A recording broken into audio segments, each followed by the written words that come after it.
इटावा में कथावाचक को लेकर मचे जातीय विवाद के बीच प्रयागराज के सिधौली गांव से एक उम्मीद जगाने वाली तस्वीर सामने आई है। यहाँ जाति नहीं, श्रद्धा और ज्ञान पूजा पाठ का आधार है। यादव और मौर्य जात के लोग वर्षों से आचार्य की भूमिका निभा रहे हैं और गांव वाले पूरी आस्था से उनका सम्मान करते हैं। तो चलिए जानते हैं इस खबर के बारे में विस्तार से। नमस्कार, मैं हूँ रूबी सिंह और आप देख रहे हैं सुदर्शन भारत न्यूज।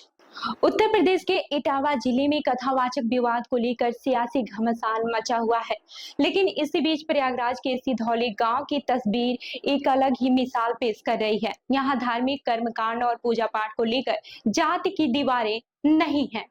इस गांव में गैर ब्राह्मण जात के लोग वर्षों से पूरी श्रद्धा और सम्मान के साथ धार्मिक अनुष्ठान संपन्न कराते आ रहे हैं। सिधौली गांव में एक ऐसा बोर्ड सोशल मीडिया पर वायरल हो रहा है जिसमें पूजा पाठ, विवाह, गृह प्रवेश और अन्य धार्मिक संस्कार कराने वाले आचार्यों के नाम और मोबाइल नंबर दर्ज हैं। खास बात यह है कि इन आचार्यों में ब्राह्मण नहीं बल्कि यादव और मौर्य जात के लोग शामिल हैं। श्री सुभाष चंद्र यादव, श्री राम बाबू मौर्य, श्री हरिश्चंद्र यादव और विजय मौर्य जैसे नाम इस बोर्ड पर दर्ज हैं। इन आचार्यों के घर घर में धार्मिक कर्मकांड और कथाएं होती हैं और वे अपने नाम के आगे यादव आचार्य लगाते हैं। वहीं गांव के यादव आचार्य हरिश्चंद्र यादव बताते हैं कि पिछले 20 वर्षों से वे और उनके जैसे 14 अन्य गैर ब्राह्मण आचार्य गांव में पूजा पाठ, सत्यनारायण कथा और अन्य धार्मिक अनुष्ठान करा रहे हैं। उन्होंने संपूर्णानंद संस्कृत विश्वविद्यालय से आचार्य की डिग्री भी ली है और वे धार्मिक विधि विधान में पूरी तरह निपुण हैं।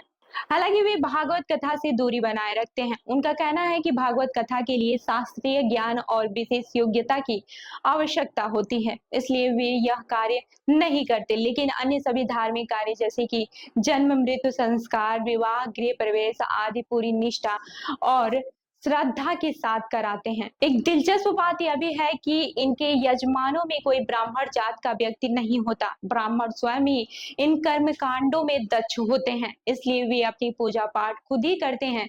लेकिन गांव के अन्य लोग बिना किसी जातिगत भेदभाव के इन आचार्यों को बुलाते हैं और सम्मान देते हैं।